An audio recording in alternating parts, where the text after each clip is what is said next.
Ladies and gentlemen, we're at the Masters. We're at Augusta National. This week, I tend to bet a little bit more with my heart than I do with my mind, if you want to say that. I go with a lot of my guys, and that's what I did this week. I've already convinced myself that Rory McIlroy is going to win, so it's officially time for the Masters. Let's jump into the picks.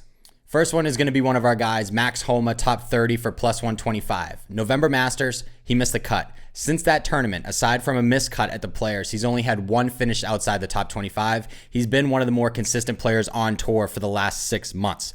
He got his first experience at that Masters. I think this time he's going to be a little less starstruck, I guess if you want to call it that, of Augusta National. Over his last 24 rounds, he's 8th in strokes gained approach, which again is incredibly important at Augusta National. You need to hit irons well here. In that same span, he's 9th in strokes gained putting and 9th in strokes gained total. If he finds a lot of fairways, he could make a lot of birdies. I love the course comparison of Riviera to Augusta National. What did he just do at Riviera? He won the Genesis Invitational. Love Max this week, top 30 plus 125.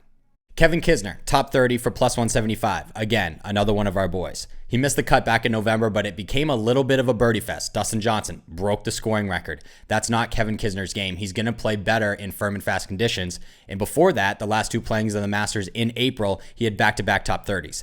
In his last 24 rounds, he's 9th in strokes gained putting. No surprise, he absolutely rolls the rock. In these conditions, he should benefit for a little bit of a rollout in fairways, which means shorter irons into greens, wedges into greens. That's where he can capitalize, and it's a little bit of a home game. He only lives 20 minutes down the road. Love Kiz, top 30, plus 125. Next one's going to be a top 10, Justin Thomas for plus 140. I love JT this week. Every time he plays in this tournament, his finish gets better. T39, T22, T17, T12, solo 4th in November. The more he sees it, the more he loves it. In his last 24 rounds, he's 3rd in strokes gained approach, 9th in ball striking, 8th tee to green, and 6th strokes gained total. He's also a better putter on bent grass greens, ranking 24th in his last 24 rounds. I just think he's due for another major.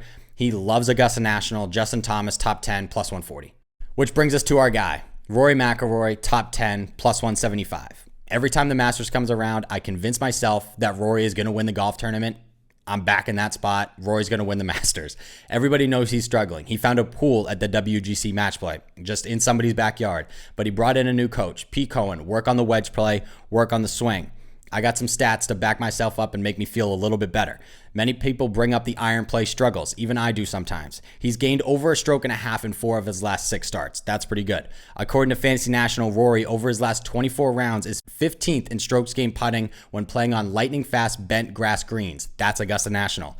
Only once in his last 7 trips here did he finish outside the top 10. In his last 24 rounds, Rory is 2nd in strokes gained total at Augusta National. I love to hear all of that.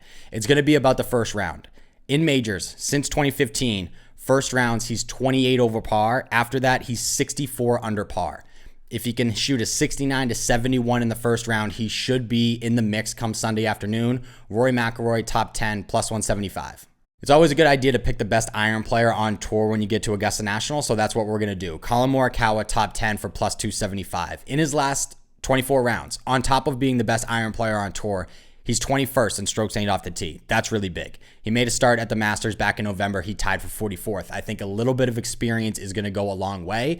And he's back on bent greens, where statistically that's his best putting surface. I really like Collin, top 10, plus 275. And the last one, we're going to go to the Aussie. We've kind of been going to him a lot, actually, in the recent couple months. Jason Day, top 20 for plus 138. In his last 24 rounds at Augusta National, Jason Day is 7th in strokes gained total. He missed the cut back in November, but before that, hadn't finished outside the top 30 since a WD back in 2012. That stretch did include 2 top 5s, one of them being in 2019, the last time this tournament was in April. His strokes gained approach number for the year is not great, but over his last 12 rounds is much, much better. We all know he can putt his ass off. That always plays at Augusta National. So we're going to go Jason Day, top 20 for plus 138.